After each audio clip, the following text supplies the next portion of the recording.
Tell them to take the message at once. Say the matter's urgent. Yes, my lord, but Her Royal Highness isn't up yet, my lord.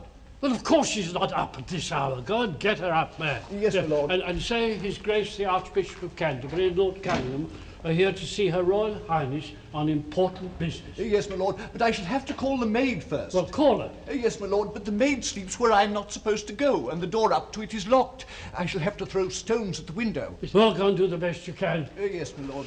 Oh, good heavens, what a house. One would never imagine it was a royal palace. Not much family resemblance to the pavilion at Brighton, is there? That at least is something to be grateful for, Lord Cunningham.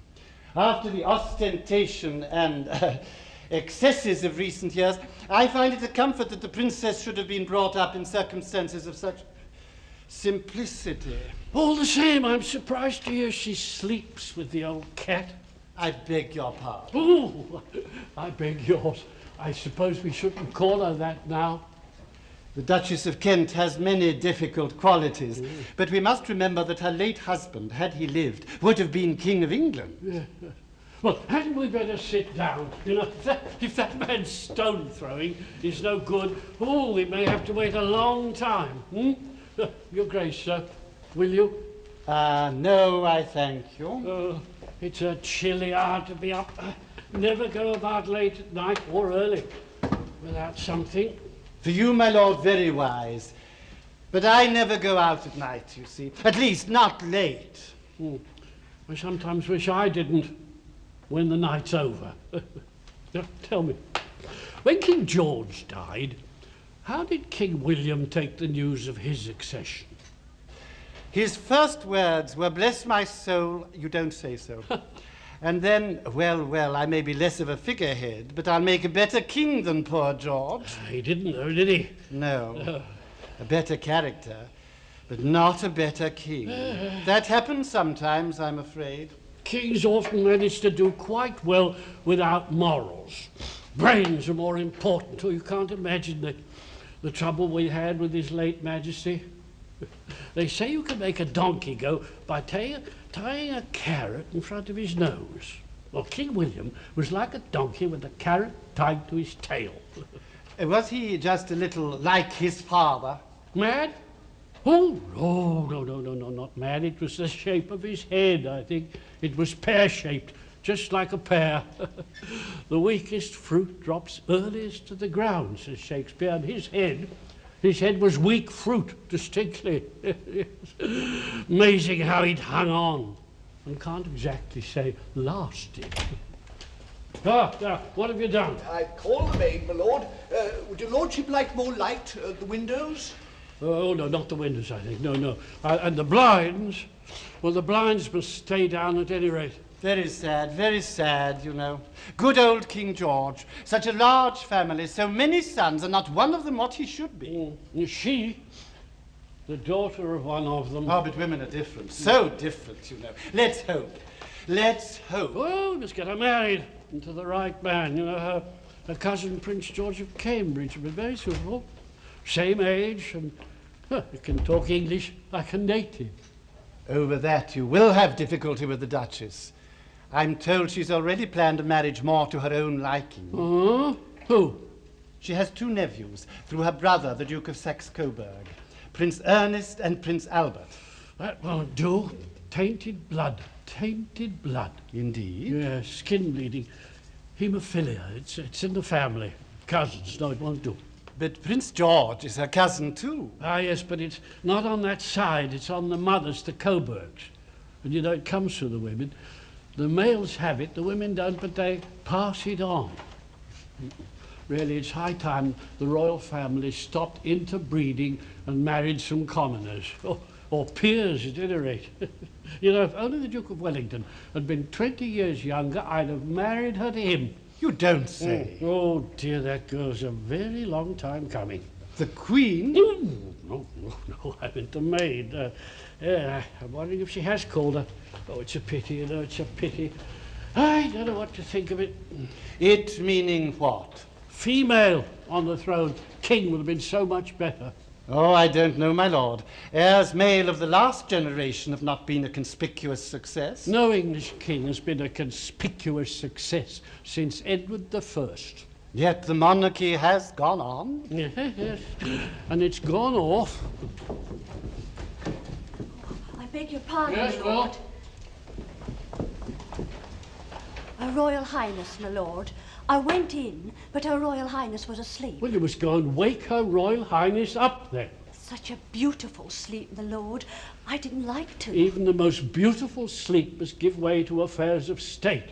You know who I am? Yes, my lord. The Lord Chamberlain. You know His Grace? Oh, yes, my lord. Well, go at once, wake Her Royal Highness and say that we are here waiting for an audience. 6 o'clock. There's to be a council at 10. Where? Here? Oh, well, it's St. James's, I imagine. Oh, no, perhaps it'll have to be here. She mustn't appear in public yet. It wouldn't be decent. People might cheer. Your Grace, my Lord Cunningham, you have news for us? For Her Royal Highness the Princess, we have news, madam. So the king, Is dead. then my daughter is now? Is queen. It has come then at last. And I am the Queen Mother. Your Royal Highness is the Queen's mother. There is a distinction. If your Royal Highness had been Queen in the first place, that other title would now follow. You shall give it to me. I'll go myself and speak to her at once. Madam, we are here to see Her Majesty the Queen on urgent business. Your presence at the interview, madam, will not be required unless Her Majesty sends for you. This is not to be borne. Madam, this is a very historic occasion. Etiquette and immemorial tradition prescribe certain rules. Your Grace! Then for one moment only, madam.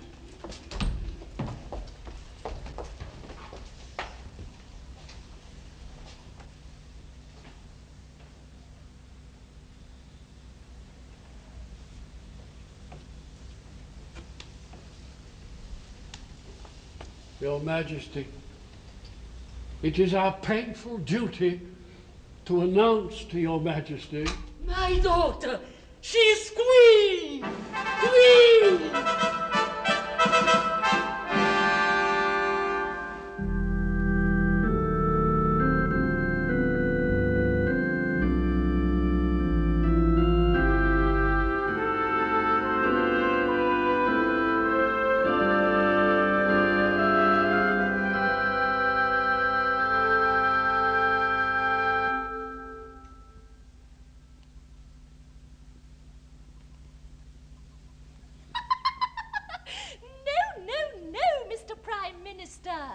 Move your hands a little as I wind.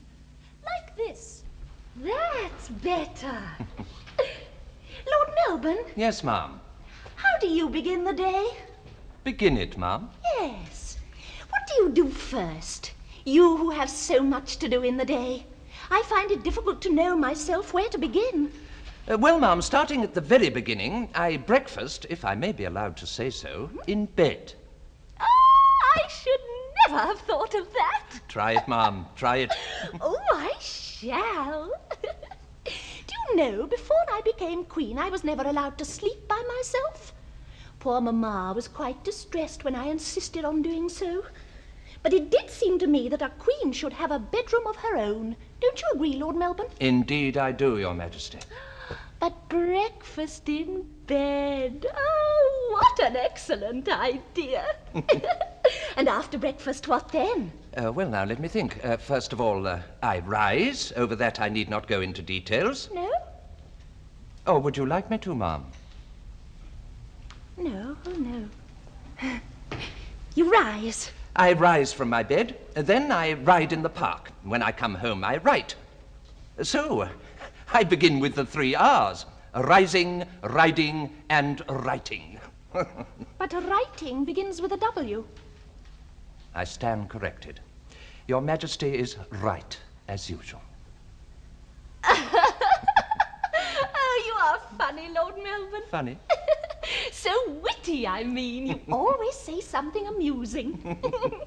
Yes, please go on. Well, that, ma'am, is all the beginning of my day. When that is done, the day is half over. Oh. Dear. And when do you say your prayers, Lord Melbourne?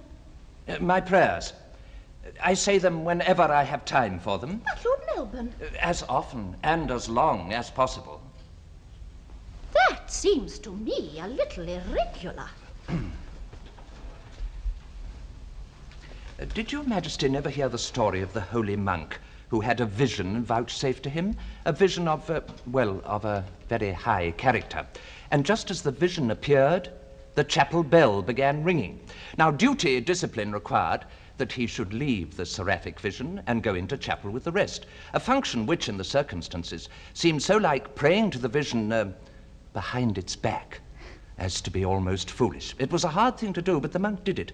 In great anguish of spirit, he left the vision to itself and went and did his duty. Now, the service seemed intolerably long.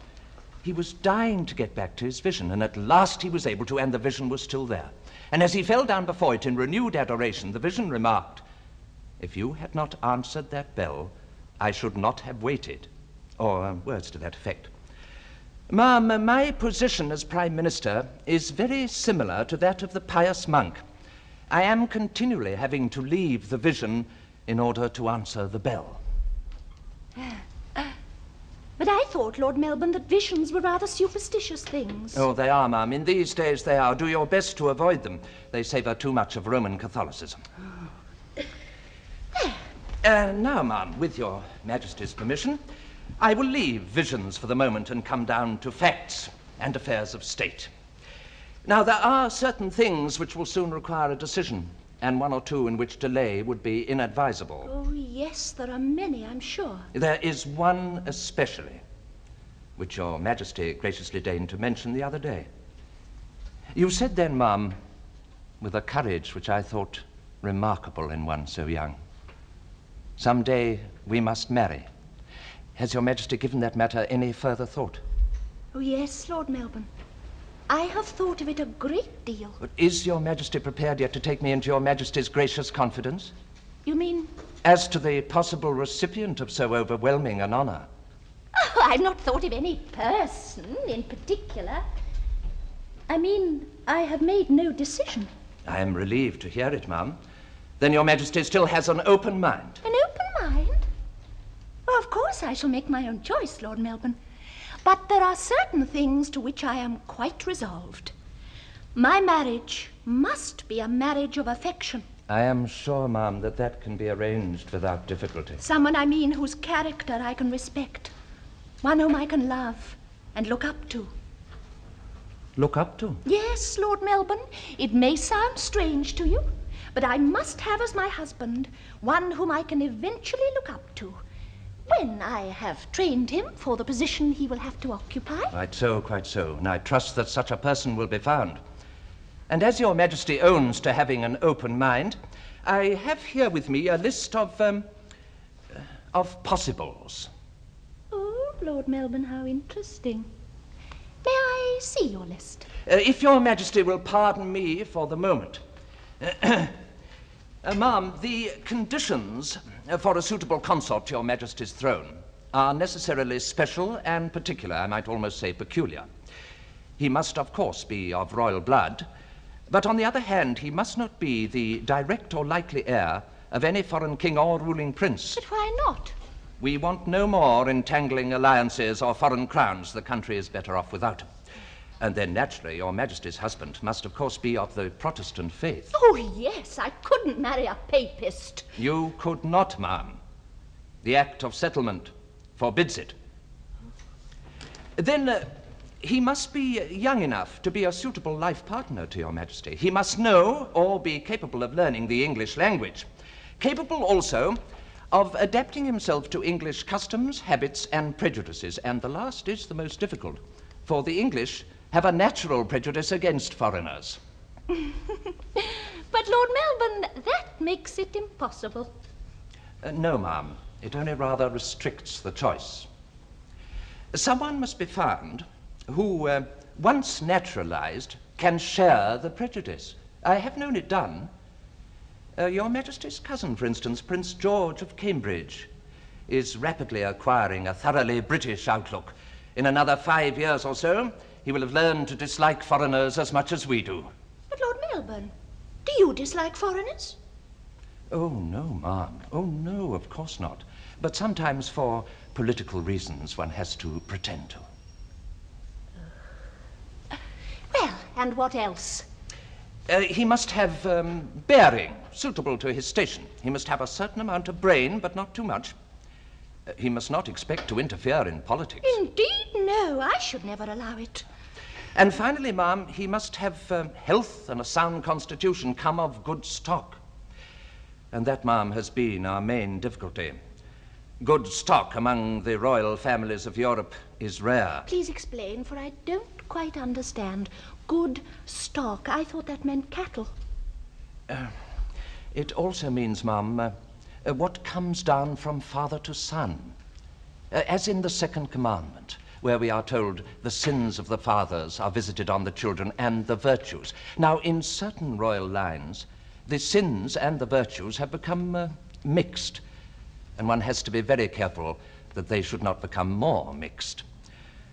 For that reason, marriage between royal cousins is generally inadvisable. Oh. I say generally, ma'am, but in a certain branch of your Majesty's family connections, that is unfortunately true in a rather special degree. For that reason, in the list which I am about to submit to your Majesty, I have not included, although it was suggested to me, the names of two of your Majesty's cousins who might otherwise be highly desirable candidates. Their Serene Highnesses, Prince Ernest and Prince Albert of Saxe-Coburg-Gotha. But they both looked quite strong and healthy when I last saw them 2 years ago. Appearances, ma'am, can be deceptive. It is, of course, a delicate, even a painful subject. But acting on medical advice and with a due sense of my responsibility, I have not included Prince Albert or Prince Ernest in the list which I now have the honor to present to your Majesty.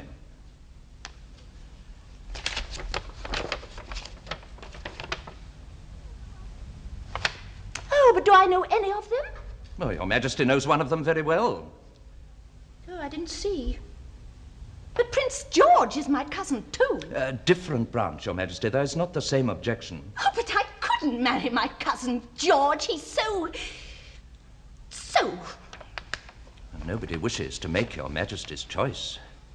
There are others. But as I say, I don't know any of them. Oh, but, ma'am, that could very easily be remedied. You could invite them in turn to your court, saying nothing. Then you could let them go away again, saying nothing. Or if you do say something, then either they stay or they come again. But it is for me to decide, is it not? It is for your Majesty to decide.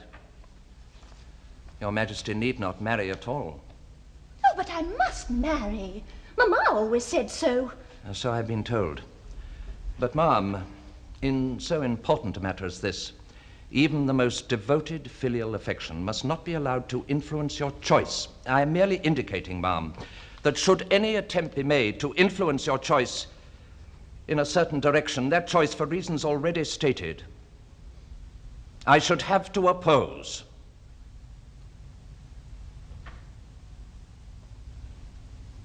Lord Melbourne, I should not allow any opposition in a matter of that kind.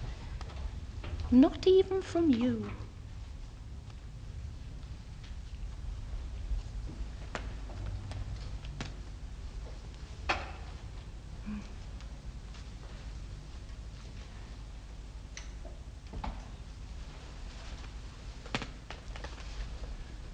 I will say no more, ma'am. I will only commend the matter to your Majesty's good sense and conscience. Oh, how kind you always are to me, Lord Melbourne. What a lot you are teaching me. What a lot you are teaching me. I have served under older sovereigns, under two. But I have never served under one who listened to advice so wisely or so well. Goodbye. Goodbye, Lord Melbourne. Will you keep the list, or shall I? By your leave, ma'am. Let what I have said be either remembered or forgotten.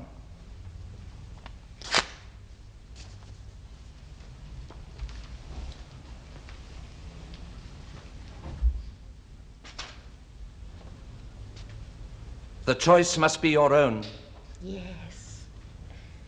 But you haven't shown me any portraits. Oh, but ma'am, portraits can be deceptive. Oh, yes. I saw a portrait of my cousin George of Cambridge the other day. Quite handsome he looked.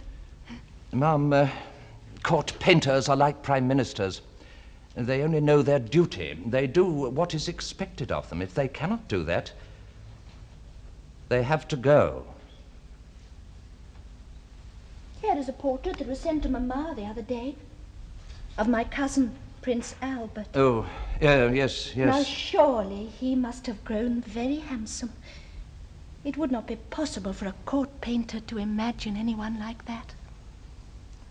Imagination sometimes goes a long way, ma'am.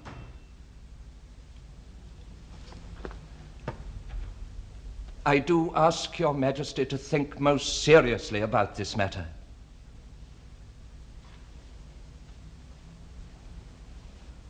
The future welfare of this country is in this little hand. Indeed, Lord Melbourne. I pay great attention to everything that you say, and I shall continue to take your advice whenever I find it possible. Goodbye.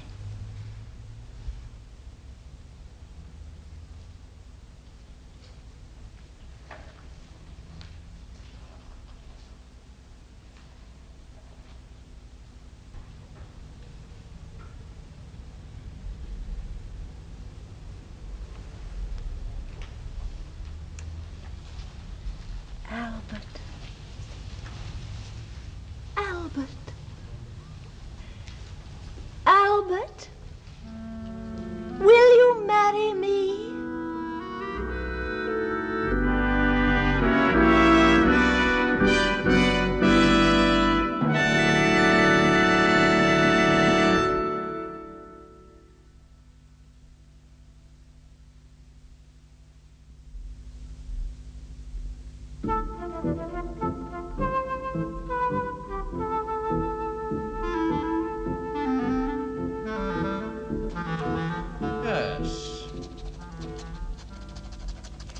There we are, Charles. Thank you very much.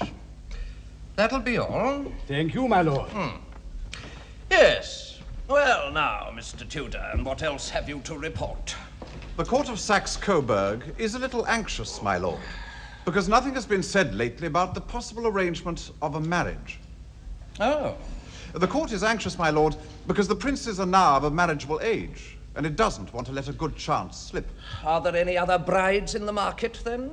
Well, for His Serene Highness, Prince Ernest, there is the prospect of a very eligible offer.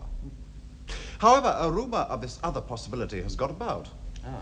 But they won't make the offer if it is going to be refused. So they want the coast cleared for Prince Ernest, eh? Now, what about Prince Albert? Well, I have reason to believe that they would prefer it to be Prince Ernest. And I have reason, very grave reason, to prefer that it should be neither.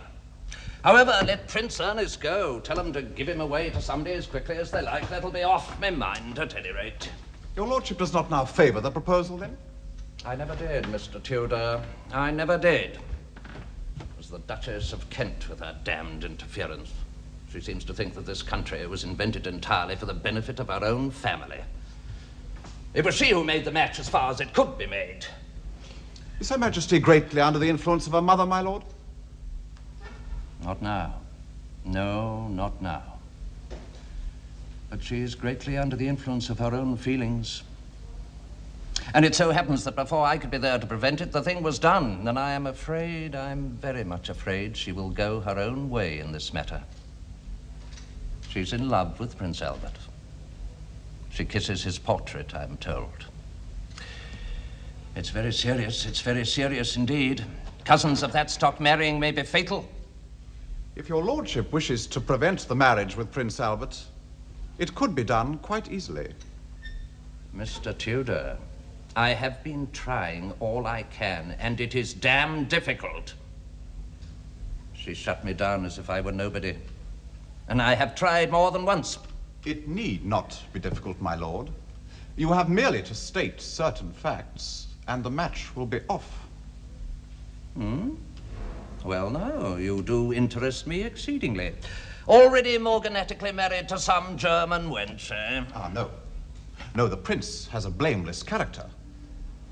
The same cannot be said about his late mother, the Duchess, though. No, so I've heard. His parents separated over something, I believe. They separated when Prince Albert was 5 years old. She went to live in Paris. He never saw her again. The cause of the separation, my lord, was of more than 5 years' standing. You don't say so. After 5 years, the parties forgot to be prudent.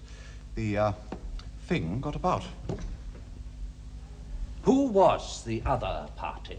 One of the court chamberlains. Oh, a very charming and accomplished person, but a commoner, and of Jewish extraction. Dear me, dear me. Healthy? Yes, I think so. You have only to tell Her Majesty that her cousin, Prince Albert, is not quite so much her cousin as she imagines, and she will soon lose interest in him. The mother was healthy, was she not? Well, she produced 2 fine boys, though it must be said that Prince Albert is the finer.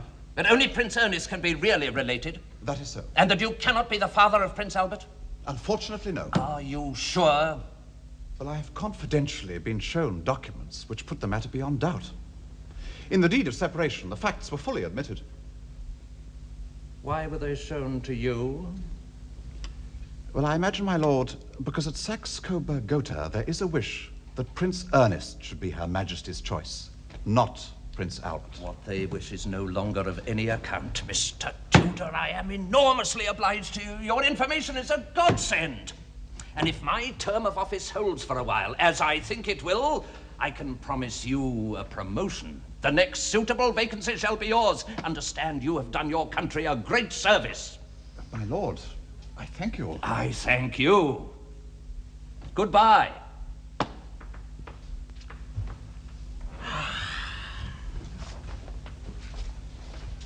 Goodbye, Mr. Tudor.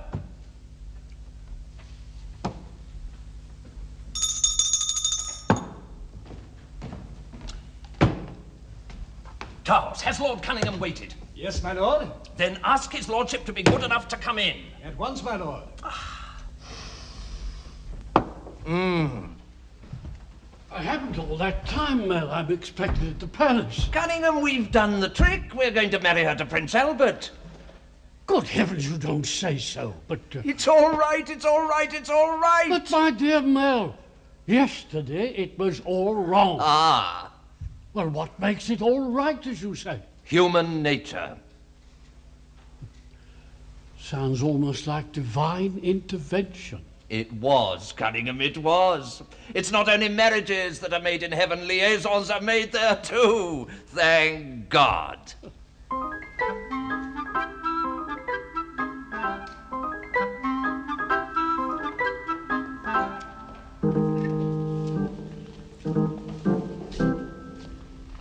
Well, Albert. Ja, mein Bruder. We must speak English. Why? For practice. One of us, you or I, will have to speak it always. I suppose. Which of us do you suppose is it going to be? That is not for me to say. The decision will not be ours. But we shall have to say something. One of us. Presently. Yes. Presently. And only one answer will be possible. You mean it must be yes? Since it cannot possibly be no. Then you do not wish? I have given up wishing, brother. Wishes might hinder. You don't seem very happy about it, no?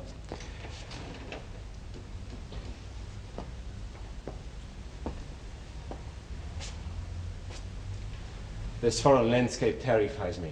Rather beautiful, don't you think? Beautiful, yes. But all the same, it means exile to live in. But then, to be almost a king. No. The English people will never allow a foreigner, you or me, to be king, nor anything like one. We are hardly more foreigners than some of their own royalty. We speak as good English. But we were not born in England. What real difference does that make to a man? Where he was born. To the English, all the difference. Has it never struck you, Ernest, that the English are a very romantic nation? Rather materialistic, I should say. Yes, but very romantic over their material. Some of it. Their history, their wars, their royal successions, their revolutions. I've been reading English history lately. It is all a romance. Do you know that for 300 years, after they had been driven out, their kings still called themselves kings of France? And yet they don't like foreigners. Oh, they like ruling them. They do this as a favor. Here, you or I will only be a puppet, kept to breed by. If it is you, are you going to resign yourself to that willingly? If it is me. It is time that I speak, Albert. It must be me. Did not Papa tell you? Tell me, no, what? Oh, well, perhaps he found it more difficult to tell you. But this is quite sure. He wishes it shall be me. Then why did he make me come? Oh, she has to choose. She has to choose. But she has to choose me. Why? For family reasons.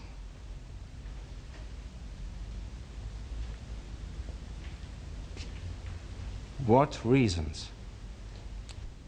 Albert, it is I who must tell you. You are my brother, but you are not the son of my father. I'm not. You are not the son of my father. And that is why he says now it must be me. Forgive me, Albert. You are very dear to me. But you must obey my father. If what you tell me is true, why should I obey your father? Oh, well, Albert, because whatever you are not, he is still your reigning prince. You owe him loyal obedience, like all the rest. No. No.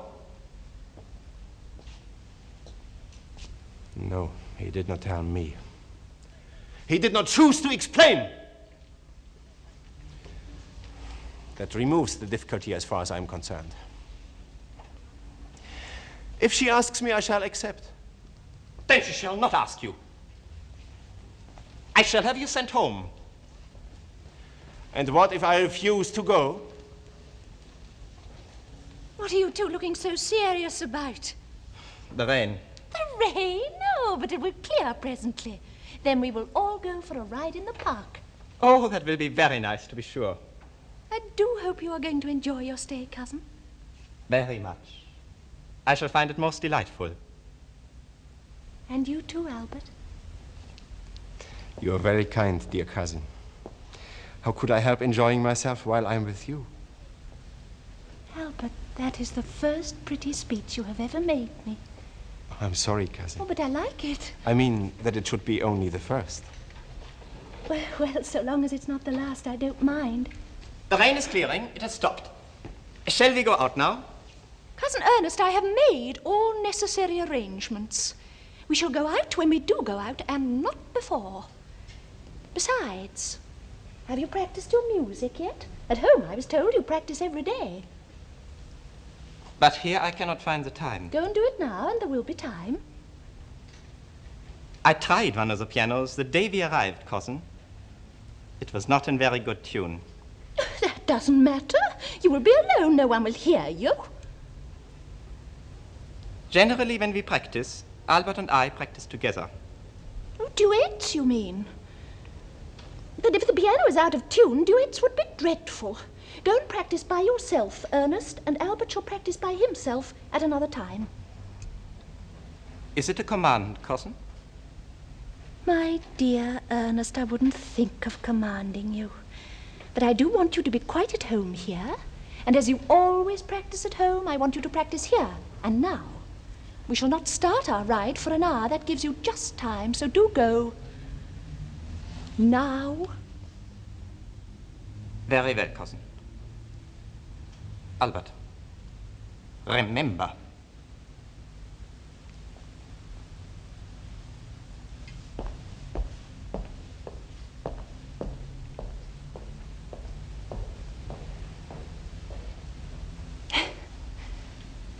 How strangely your brother spoke to you then. Is anything the matter? Oh, no, nothing serious. You haven't been quarreling, I hope. We never quarrel. I think it would be very hard to quarrel with you, Albert. I couldn't. Please don't ever try.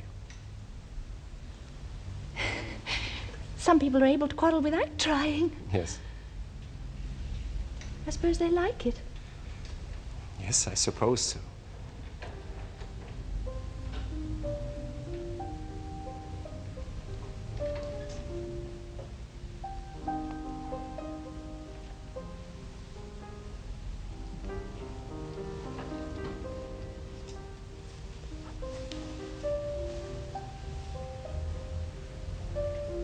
Won't you sit down, Albert?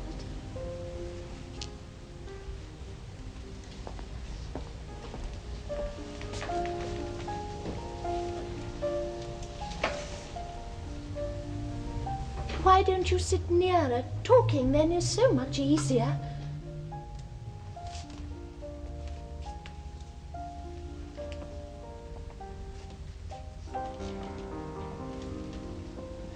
You are very kind, cousin. Ever since we came. To both of us, I mean. I'm very fond of Ernest. Yes, so am I.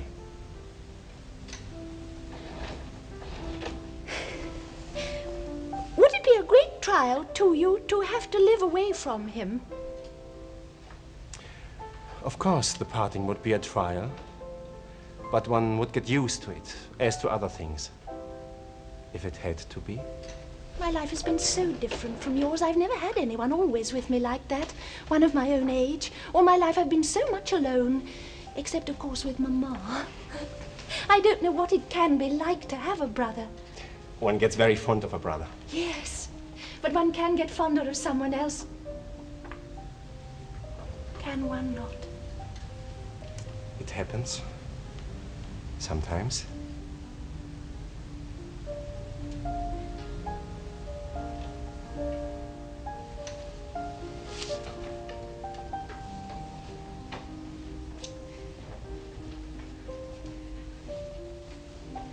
Albert, what are you doing? I was listening to Ernest practicing. I can just hear him. Well, don't listen to Ernest, listen to me. I beg your pardon, cousin. I was listening. Please don't think I'm inattentive. Albert, I have something to say to you. Yes? What is it, cousin? In my position, it is I who have to say it, unfortunately. Ordinarily, it is not what a woman would wish to say herself. She would rather he said it.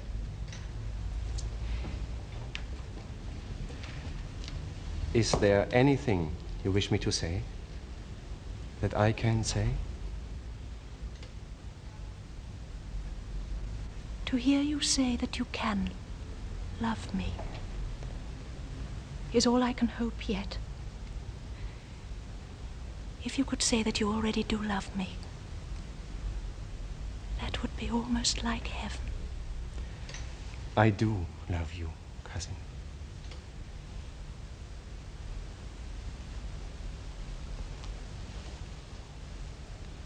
Enough to marry me? More than enough to marry you. For people in our position often marry without any love at all. I couldn't do that, Albert.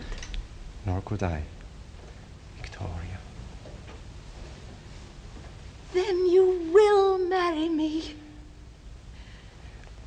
If it is still your wish when you know me, I will very gratefully and humbly accept this dear hand that you offer me. When I know you? Yes, for I too have something to say.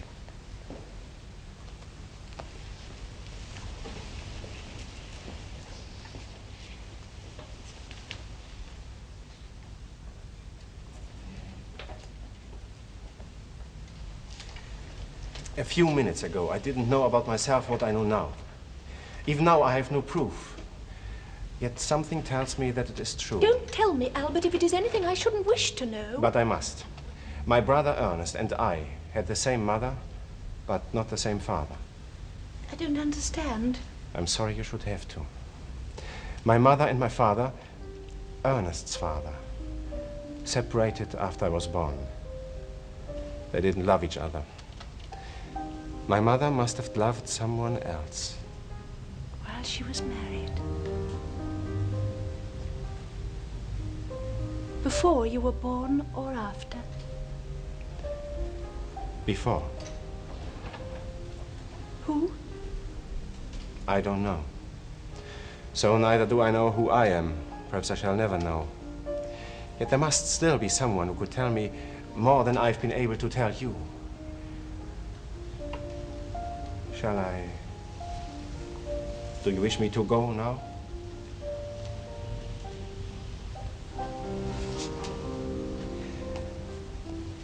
I had to tell you this. Yes, of course. Then, no.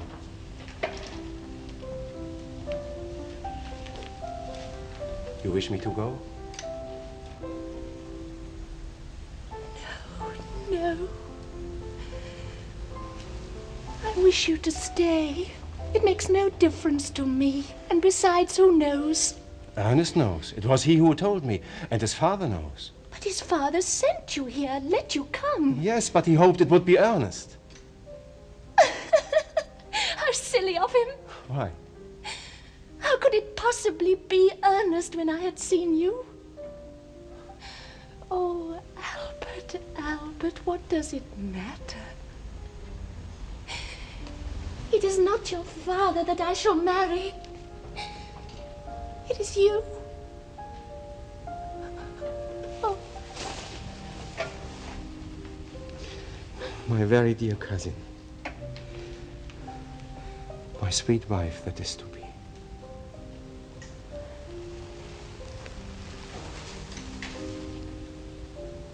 Aren't you going to kiss me? If I may.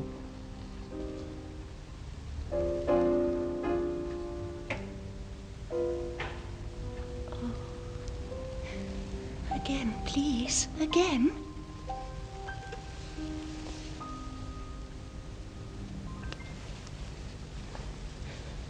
I pray God you never have to repent of this.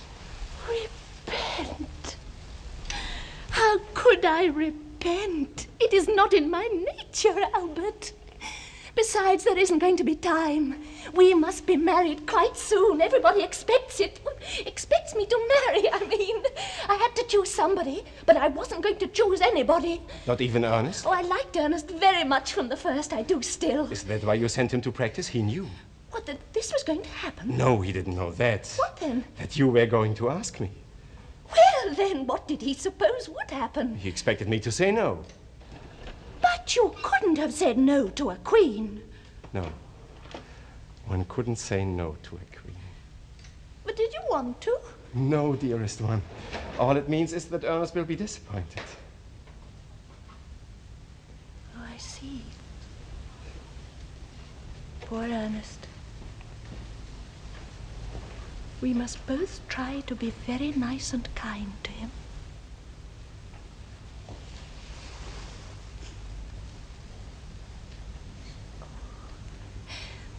And now it is quite time that we went for our ride. Isn't Ernest to come too? Why, yes, of course. Then won't you send and say he may stop practicing? This hasn't taken an hour, you know. Nor has he either, for here he is.